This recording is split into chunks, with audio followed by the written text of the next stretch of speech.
മാതാവിന്റെ ഗർഭാശയത്തിൽ നിന്നും തുടങ്ങി 6 അടി മണ്ണിൽ അവസാനിക്കുന്ന മനുഷ്യന്റെ ഇഹലോക ജീവിതയാത്ര വ്യത്യസ്തമായ പല ഘട്ടങ്ങളിലൂടെയാണ് കടന്നു പോകുന്നത്. ബാല്യമെന്നും കൗമാരമെന്നും യുവത്വമെന്നും വാർദ്ധക്യമെന്നും ഒക്കെ വിളിക്കപ്പെടുന്ന പ്രത്യേകമായ ചില സാഹചര്യങ്ങൾ, സന്ദർഭങ്ങൾ, അവസ്ഥകൾ. ഒന്നിനെ കുറിച്ചും ആവലാതികളില്ലാതെ, ചിന്തകളില്ലാതെ, ആലോചനകളില്ലാതെ തോരാത്ത മഴയിൽ ചില്ലുചാലകവാതിലുകൾക്കപ്പുറമിരുന്നു മഴത്തുള്ളികളോട് കിന്നാനം പറയുന്ന ബാല്യം. പെയ്തൊഴിഞ്ഞ മഴയിൽ മുറ്റത്തെ മഴച്ചില്ലകളിൽ തൂങ്ങിയാടുമ്പോൾ പൊടിഞ്ഞു വീഴുന്ന മഴത്തുള്ളികൾ ശിരസിലൂടെ ഒഴുകിയിറങ്ങുന്നത് ആസ്വദിച്ചിരുന്ന ബാല്യം എത്രയോ സുന്ദരമായിരുന്നു. അതാണ് കവി പാടിയത്. ബാല്യമേ നീ പോയി മറഞ്ഞതിൽ പിന്നെയാണ് ഞാൻ അറിഞ്ഞത് നിന്നോളം മനോഹരം മറ്റൊന്നില്ലെന്ന്. പിന്നീട് കടന്നു വരുന്നത് കരുത്തിന്റെ യുവത്വമാണ്, ഊർജ്ജസ്വലതയുടെ യുവത്വമാണ്, പ്രസരിപ്പിന്റെ യുവത്വമാണ്, ആർജവത്തിന്റെ യുവത്വമാണ്, മനസ്സെത്തുന്നിടത്ത് ശരീരമെത്തുന്ന യുവത്വമാണ്, എന്തും നേടിയെടുക്കാൻ മനക്കരുത്തുള്ള യുവത്വമാണ്. പിന്നെയോ ചാബല്യങ്ങളുടെ വാർദ്ധക്യമാണ്, ഒറ്റപ്പെടലിന്റെയും അവഗണനയുടെയും രോഗത്തിന്റെയും ഇരുട്ടിലേക്ക് വഴുതി വീഴുന്ന വാർദ്ധക്യം. ആറ്റുനോറ്റു നൊന്തു പ്രസവിച്ചു പോറ്റി വളർത്തിയ പൊന്നുമക്കള് പോലും ആവശ്യം കഴിയുമ്പോൾ അവഗണിക്കുന്ന വാർദ്ധക്യം. ചുരുക്കി പറഞ്ഞാൽ എല്ലാവരും കാണുന്നതിനു വേണ്ടി കരയുന്ന ബാല്യവും, എല്ലാവരും പരിഗണിക്കുന്നതിനു വേണ്ടി കരയുന്ന ബാല്യവും, ആരും കാണാതെ കരയുന്ന യുവത്വവും, കരയുന്നത് കണ്ടാലും പരിഗണിക്കപ്പെടാത്ത വാർദ്ധക്യവും. ഇതാണ് മനുഷ്യ ജീവിതത്തിന്റെ ആകെ ചുരുക്കം. ഈ മനുഷ്യ ജീവിതയാത്രയിലെ ഏറ്റവും മർമ്മപ്രധാനമായ സെന്റർ പോയിന്റ് എന്ന് വിശേഷിപ്പിക്കപ്പെടുന്ന കത്തിജ്വലിക്കുന്ന സൂര്യകോളത്തെ എന്നൊക്കെ പോലെ ആലങ്കാരികമായി പറയപ്പെടുന്ന യുവത്വ കാലഘട്ടമാണ് ഏറ്റവും അമൂല്യമായ നിമിഷങ്ങൾ. ആകാശത്തിന്റെ അനന്തവിഹായസിലേക്കൊന്ന് കണ്ണോടിച്ചാൽ സൂര്യനും ചന്ദ്രനും നമ്മളെ ഓർമ്മപ്പെടുത്തുന്നത് നമ്മുടെ ജീവിതയാത്രയുടെ ചലനങ്ങളെ കുറിച്ചാണ്. സൂര്യനതിന്റെ ഉദയാസ്തമയങ്ങൾ ബലഹീനമാണ് എന്നതുപോലെ മനുഷ്യ ജീവിതത്തിന്റെ ഉദയമാകുന്ന ബാല്യവും അസ്തമയമാകുന്ന അറുതരുളുമറന്നു ഖുർആൻ പരിചയപ്പെടുത്തിയ വാർദ്ധക്യവും ബലഹീനതയുടെ കാലഘട്ടങ്ങളാണ്. ഈ ബലഹീനതയുടെ ഉദയാസ്തമയങ്ങൾക്കിടയിൽ കത്തിജ്വലിക്കുന്ന സൂര്യനെ പോലെ കരുത്താർജിക്കുന്ന കാലഘട്ടമാണ് യുവത്വ കാലഘട്ടം. രാത്രിയുടെ യാമങ്ങളിൽ ആകാശത്തുകൂടി ഒഴുകി നീങ്ങുന്ന ചന്ദ്രനിലേക്കൊന്ന് കണ്ണോടിക്കൂ. പല പല ഘട്ടങ്ങളിലൂടെ കടന്നു 14 രാവിലെ പരിപൂർണ ശോഭയോടുകൂടി പ്രകാശിക്കുന്നത് പോലെ വ്യത്യസ്തമായ പല ഘട്ടങ്ങളിൽ നിന്ന് മനുഷ്യ ജീവിതം ഏറ്റവും കൂടുതൽ പ്രകാശിക്കുന്ന കാലഘട്ടം അതാണ് യുവത്വ കാലഘട്ടം. ആ യുവത്വം ഒരു അമൂല്യമായ നിധിയാണ്. അതുകൊണ്ടാണ് യുവത്വം നഷ്ടപ്പെട്ടു പോയൊരു മനുഷ്യന്റെ വിലാപം കവി അടയാളപ്പെടുത്തുന്നത്. അലാലൈത ശബാബ യഊദു യൗമാ ഫൗഖ്ബിറുഹു ബിമാ ഫഅലൽ മശീബു. എന്നിൽ നിന്ന് നഷ്ടപ്പെട്ടു പോയ യുവത്വം എന്നിലേക്കൊന്നു മടങ്ങി വന്നിരുന്നുവെങ്കിൽ വാർദ്ധക്യത്തിന്റെ ജരാനരകൾ എന്നിൽ ഏൽപ്പിച്ച ആഘാതങ്ങളെ പറ്റി ഞാൻ അവലാതി പറയുമായിരുന്നു. നഷ്ടപ്പെട്ടു പോയ യുവത്വ കാലഘട്ടത്തെ കുറിച്ചുള്ള നഷ്ടബോധമാണ്, വിലാപമാണ്. ഇന്നു മനുഷ്യൻ അവന്റെ യുവത്വത്തെ നിലനിർത്താൻ, നഷ്ടപ്പെട്ടു പോയ യുവത്വത്തെ വീണ്ടെടുക്കാൻ വേണ്ടി നെട്ടോട്ടമോടുകയാണ്. അതിനുവേണ്ടി ലക്ഷങ്ങളും കോടികളും ചെലവഴിക്കുകയാണ്, ചികിത്സകൾ നടത്തുകയാണ്, സർജറികൾ ചെയ്യുകയാണ്. കുറച്ചു നാളുകൾക്ക് മുമ്പ് CNN ന്യൂസ് 18 ചാനലിൽ നടന്നൊരു ചർച്ചയിൽ ബയോഹെവൻ 360 എന്ന് പറയുന്ന കമ്പനിയുടെ CEO പറഞ്ഞു വയ്ക്കുകയാണ്, ഇന്ന് ഏറ്റവും കൂടുതൽ വേഗതയിൽ വളർന്നുകൊണ്ടിരിക്കുന്ന ഒരു മേഖല കോസ്മെറ്റിക് മേഖലയാണ്, സൗന്ദര്യവർദ്ധക വസ്തുക്കളുടെ മേഖലയാണ്. മനുഷ്യൻ അവന്റെ യുവത്വത്തെ തിരിച്ചുപിടിക്കാൻ, അവന്റെ വാർദ്ധക്യത്തിന്റെ അടയാളങ്ങൾ ശരീരത്തിൽ നിന്നും മാറ്റുന്നതിനു വേണ്ടി, ഏജ് റിവേഴ്സിംഗിനു വേണ്ടി ലക്ഷങ്ങളും കോടികളും മുടക്കിയിട്ട് സർജറികളും മരുന്നുകളും അവൻ ചെയ്തുകൊണ്ടിരിക്കുകയാണ്. നഷ്ടപ്പെട്ടു പോയ യുവത്വത്തെ തിരിച്ചു പിടിക്കാൻ ആ യുവത്വം ഏറ്റവും വലിയ കരുത്തിന്റെ കാലഘട്ടമാണ്, ഏറ്റവും വലിയ ഊർജ്ജസ്വലതയുടെ കാലഘട്ടമാണ്. അതുകൊണ്ടാണ് വിശുദ്ധമായ ഖുർആനിൽ അല്ലാഹു പ്രവാചകന്മാരെ അടയാളപ്പെടുത്തുമ്പോ, സത്യദീനിന്റെ പ്രബോധന പ്രവർത്തനങ്ങൾക്ക് നേതൃത്വം നൽകിയ പ്രവാചക പുങ്കവന്മാരെ അടയാളപ്പെടുത്തുമ്പോ അല്ലാഹു പറയുകയാണ്, വലമ്മാ ബലഗ അശുദ്ധ ഫലമ്മാ ബലഗ അശുദ്ധ സത്യദീനിന്റെ വിപ്ലവ പ്രവർത്തനങ്ങൾക്ക് അവർ നേതൃത്വം നൽകിയത്, നാട്ടിൽ നിലനിന്നിരുന്ന അനാചാരങ്ങൾക്കും അന്ധവിശ്വാസങ്ങൾക്കും മോശത്തരങ്ങൾക്കുമെതിരിൽ അവർ ശബ്ദമുയർത്തിയത്, വിപ്ലവ പ്രവർത്തനങ്ങൾ നൽകിയത് അവരവരുടെ യുവത്വ കാലഘട്ടത്തിലായിരുന്നു. ഏറ്റവും കരുത്തുള്ള ഊർജ്ജസ്വലതയുള്ള ആർജവത്തിന്റെ കാലഘട്ടത്തിലായിരുന്നെന്ന് അല്ലാഹുവിന്റെ വിശുദ്ധമായ ഖുർആൻ. വിഗ്രഹാരാധനയുടെ മലീമസമായ ഗർത്തങ്ങളിൽ നിന്നും മാനവരാശിയെ കൈപിടിച്ചുയർത്താൻ കിടന്നുവന്ന് മഹാനായ ഖലീലുല്ലാഹി ഇബ്രാഹിം നബി അലൈഹിസ്സലാത്തു വസ്സലാമിനെ അല്ലാഹു പരിചയപ്പെടുത്തിയത് എങ്ങനെയാണ്? ഫതനിയദുകുറുഹും യുഖാലു ലഹു ഇബ്രാഹിം. ഇബ്രാഹിം എന്നു പേരുള്ള ആണത്തമുള്ള ഒരു യുവാവെന്ന് അല്ലാഹുവിന്റെ വിശുദ്ധമായ ഖുർആൻ. ഏറ്റവും നല്ല കരുത്തിന്റെ കാലഘട്ടം, ഊർജ്ജസ്വലതയുടെ കാലഘട്ടം. അതുകൊണ്ട് തന്നെ തിന്മയുടെ മലീമസമായ ഗർത്തങ്ങളിലേക്ക് വഴുതി വീഴാനും സാധ്യതകളേറെയാണ്.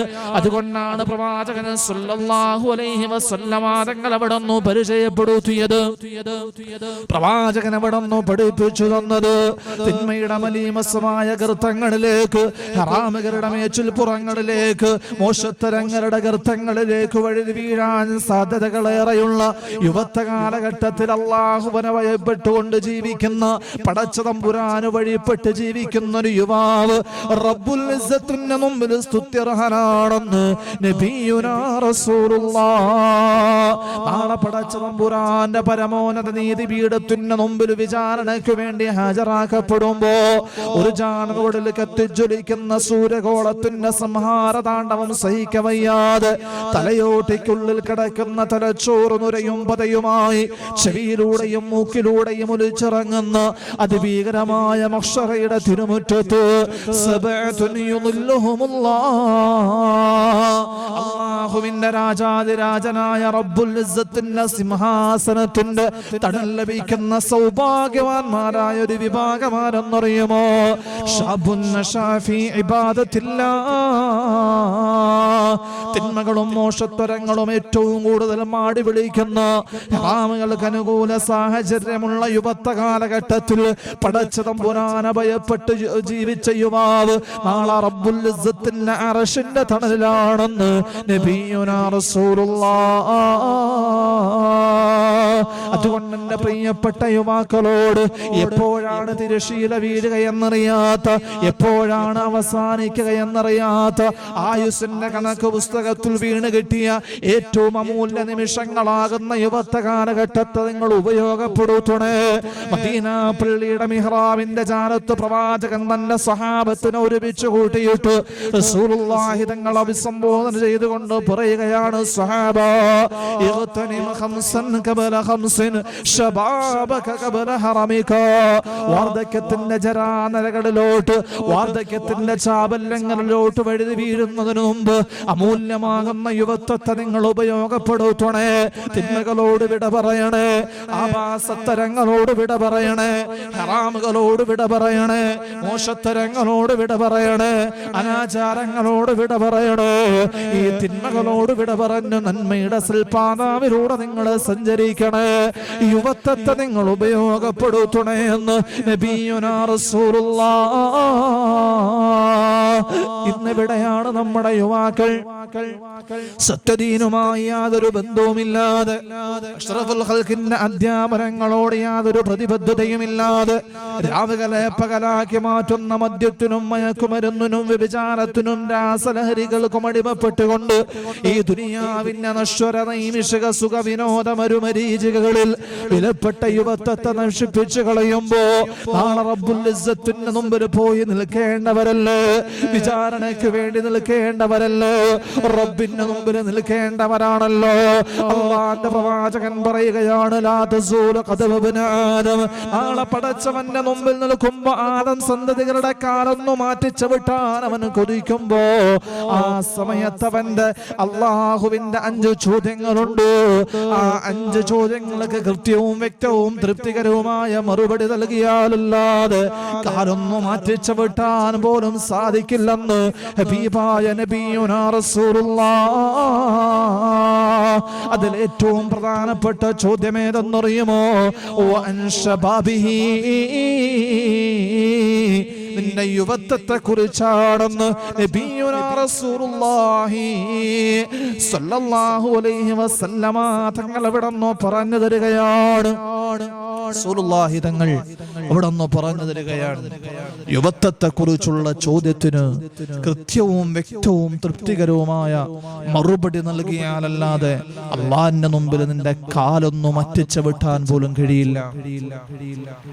ഒരു നാടിന്റെ നന്മ, ഒരു നാടിന്റെ ഉയർച്ചയും പതനവും ആ നാട്ടിലെ യുവാക്കളെ ആസ്പദമാക്കിയാണ്. മഹാനായ സ്വാലിഹ് നബി അലൈഹിസ്സലാത്തു വസ്സലാമിന്റെ സമൂദ് ഗോത്രത്തെ അതിഭീകരമായ ശിക്ഷയിലൂടെ നശിപ്പിച്ച് കളഞ്ഞ ചരിത്രം അല്ലാഹു പറയുന്നതിന്റെ കാരണം എന്തെന്നറിയുമോ? വകാന ഫിൽ മദീനത്തി തിസ്അതു റഹ്തിൻ, 9 യുവാക്കളടങ്ങുന്ന ഒരു സംഘം ആ നാട്ടിലുണ്ടായിരുന്നു. 9 അംഗങ്ങളുള്ള ഒരു യൂത്ത് ക്ലബ് ആ നാട്ടിലുണ്ടായിരുന്നു. യുഫ്സിദൂന ഫിൽ അർള്, എല്ലാ മോശത്തരങ്ങൾക്കും, എല്ലാ ആഭാസങ്ങൾക്കും, എല്ലാ തെമ്മാടിത്തരങ്ങൾക്കും നേതൃത്വം നൽകിയിരുന്നവരാണ്. വലാ യുസ്ലിഹൂൻ, അവരുടെ നാവിൽ നിന്നോ അവരുടെ പ്രവർത്തനങ്ങളിൽ നിന്നോ യാതൊരു നന്മയും ഉണ്ടായിട്ടില്ല. ആ യുവാക്കളുടെ മോശത്തരങ്ങളുടെ പേരിലാണ് സ്വാലിഹ് നബിയുടെ സമുദായത്തെ നാം നശിപ്പിച്ചത് എന്ന് അല്ലാഹു സുബ്ഹാനഹു വ തആല പറഞ്ഞു വെക്കുകയാണ്.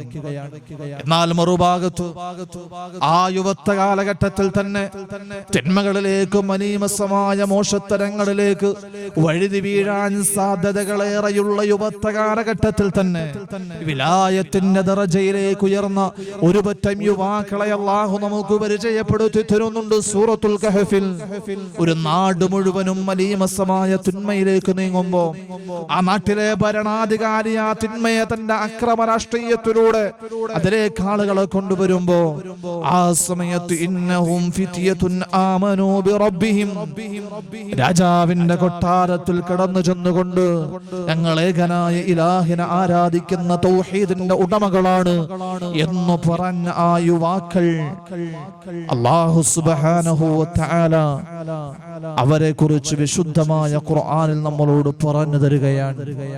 ഹബീബുൻ നജ്ജാർ എന്ന യുവാവ് മഹാനായ ഈസാ നബി അലൈഹിസ്സലാത്തു വസ്സലാമിന്റെ സന്ദേശവുമായി കടന്നു ചെന്ന പ്രബോധകരെ അന്താക്കിയ എന്ന നാട്ടിലെ ഭരണകൂടം പിടികൂടി നാൽക്കവലയിൽ അവരെ കഴുത്തറക്കുന്നതിനു വേണ്ടി കെട്ടിയിടപ്പെട്ടിരിക്കുകയാണ്.